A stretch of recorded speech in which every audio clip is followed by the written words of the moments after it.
18% discount at Plus Highway.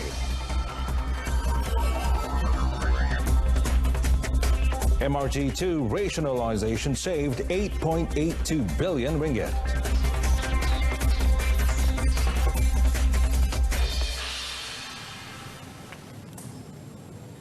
Hello and good evening. I'm Mohammed Amin and welcome to News on 2.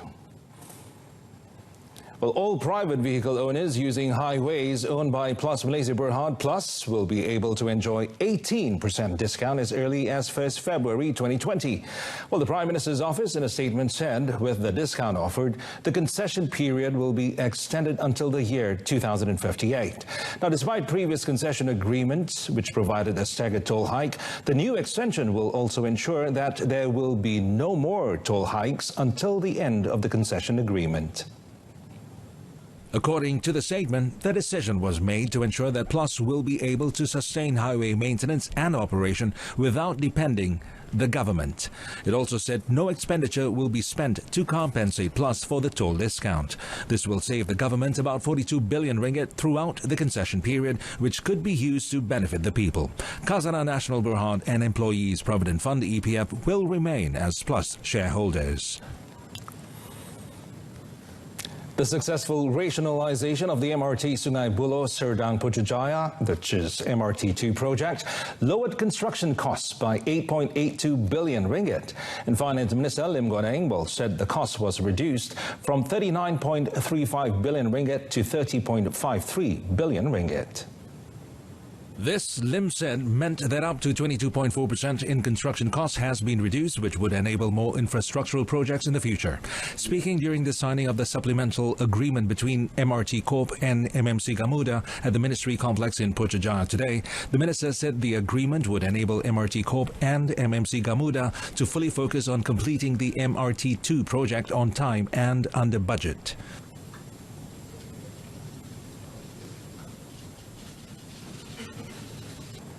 Pendekatan pembinaan progresif ini bagi mengelakkan projek dibina secara besar-besaran dan mengakibatkan beban hutang melambung tinggi tanpa mengambil kira keperluan dalam masa terdekat.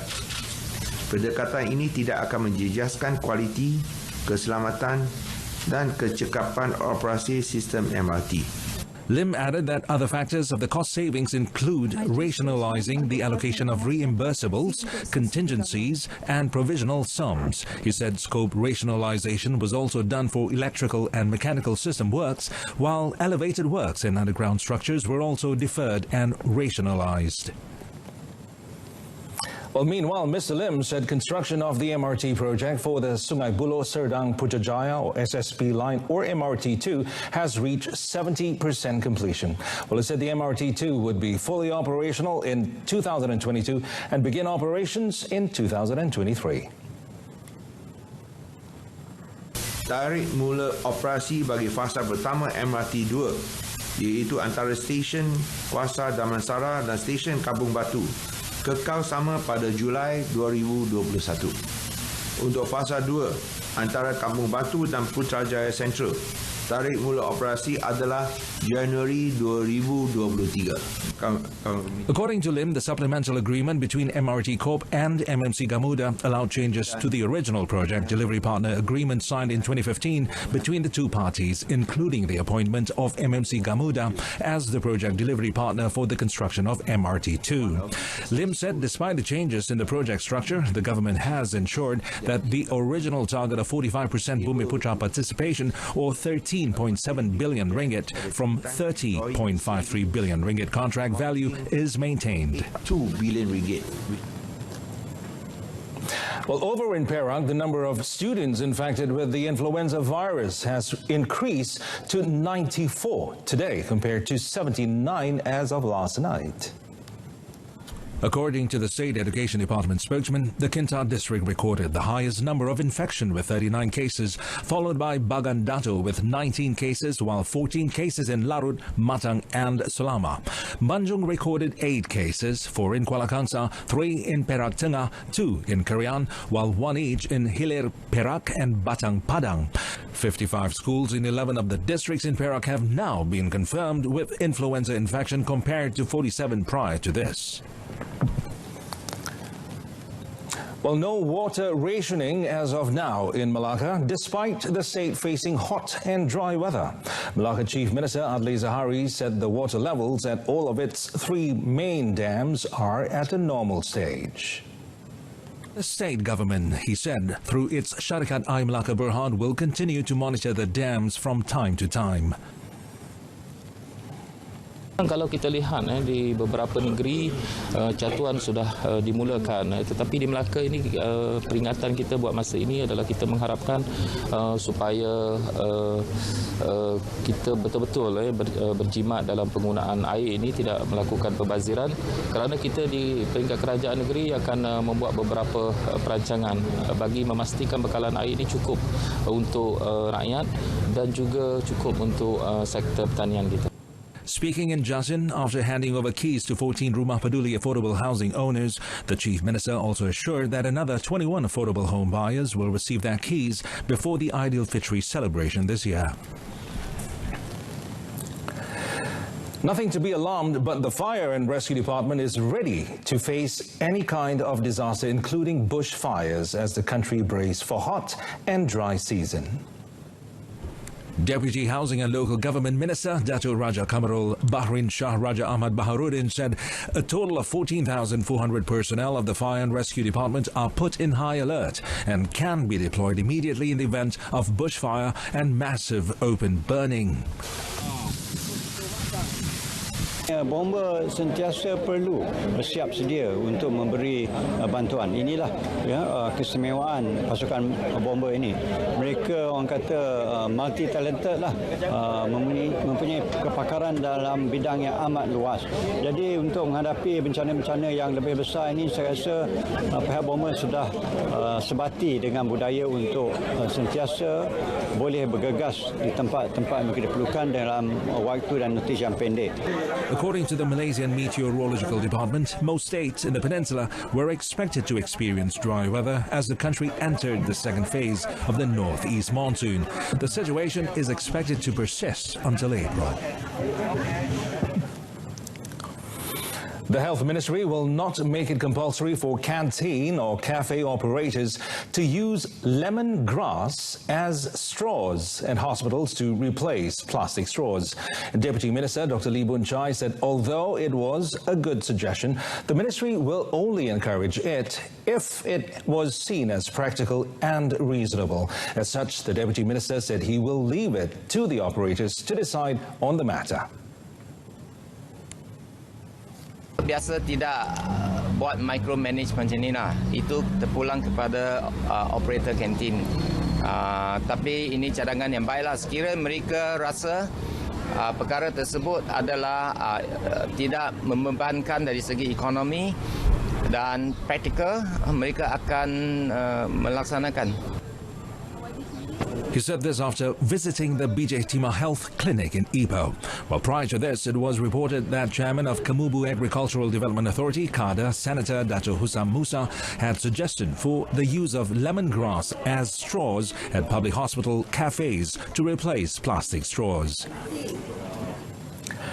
Dato' Sri Tengku Adnan Tengku Mansor said the 2 million ringgit he received from a property developer 4 years ago was a political donation for UMNO. Now, the former Federal Territories Minister stressed that he had never intended to use for himself the money that was for the expenses of the Sungai Besar and Kuala Kangsar by-elections. Answering to his corruption charge today, he said he does not need the 2 million ringgit for himself. Dato' Sri Tengku Adnan, who was entering his defense in the High Court, said he was already a successful businessman involved in various businesses, including real estate, logging, manufacturing, trading, agriculture, hotel, livestock and food business, even before joining the cabinet in 2001. He said he was financially comfortable and had no intention to receive 2 million ringgit from Asset Kayamas Managing Director Tan Sri Chai Kin Kong for his own use. He said when he joined the cabinet the first time as a deputy minister at the Prime Minister's department in 2001, he was asked to make a declaration of assets to the Prime Minister between 2001 and 2016 as he had owned very substantial assets. He said Tan Sri Chai had been making donations to UMNO and Barisan Nasional since he, who is Dato' Sri Tengku Adnan, became UMNO Executive Secretary in 1999.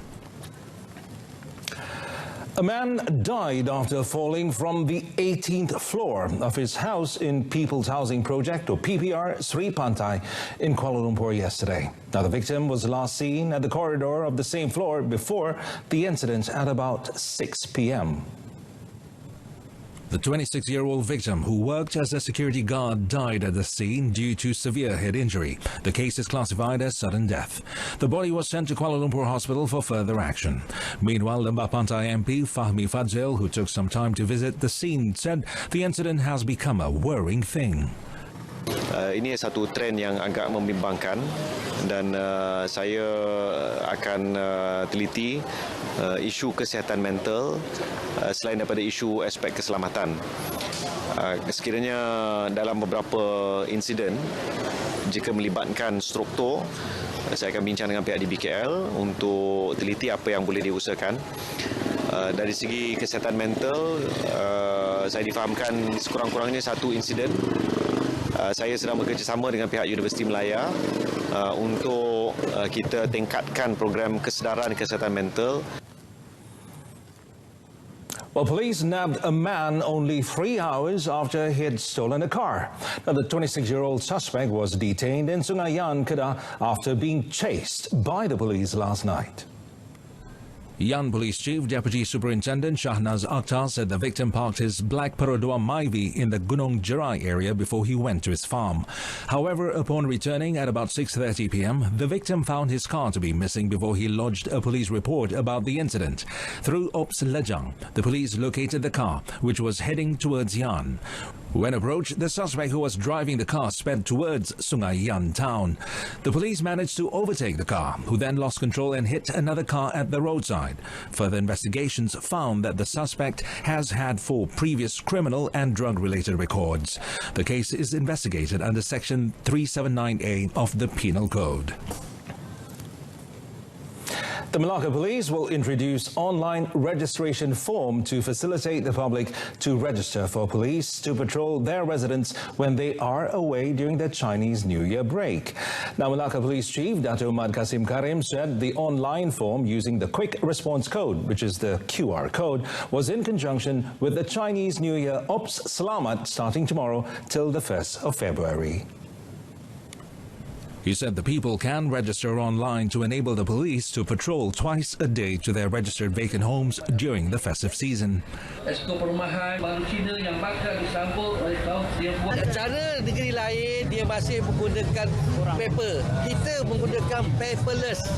Paperless dengan cara kita design satu sistem yang menggunakan QR code. Jadi memudahkan rakyat, tidak perlu lagi menggunakan kertas. He said this after launching the 2020 Chinese New Year Ops Selamat in Bandar Hilir. Meanwhile, Dato' Ahmad Kasim also said that the police will be conducting integrated operation with the cooperation of the Road Transport Department, Fire and Rescue Department Malaysia and other relevant agencies to reduce the crime and accident rates during the festive seasons.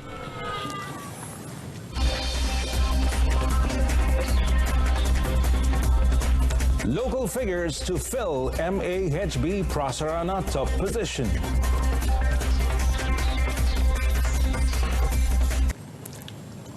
And if you've just joined us, welcome to News on Till. Now, the e-Tunai Rakyat program will not breach personal data of its applicants.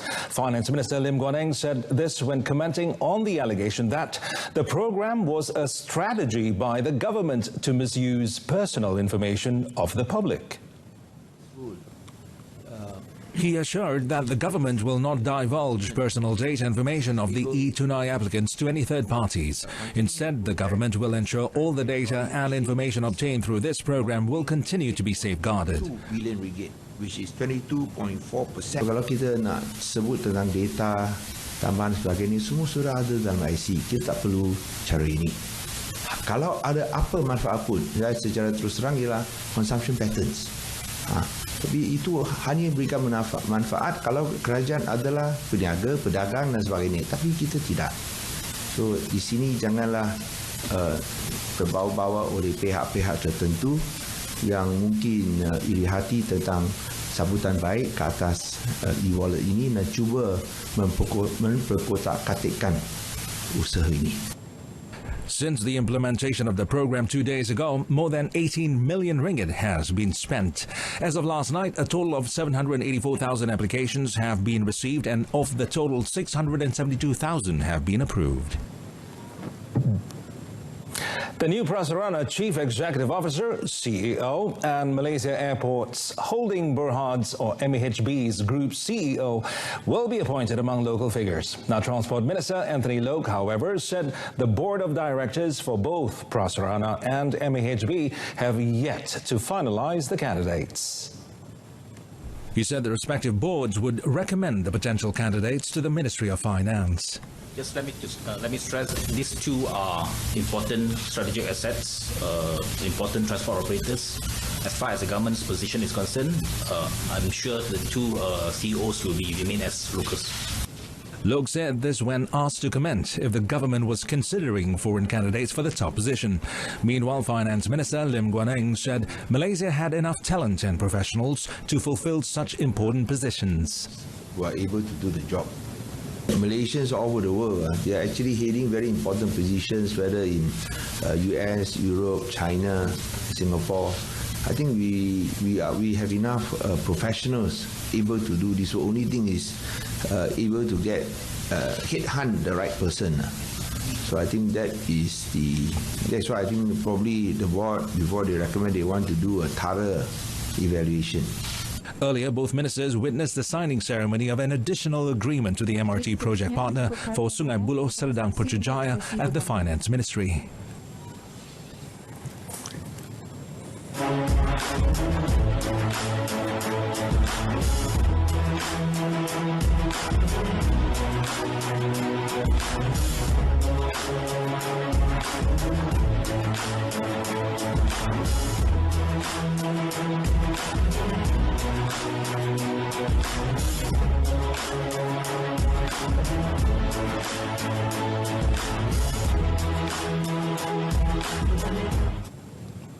And with that, we conclude News On 2 for this evening.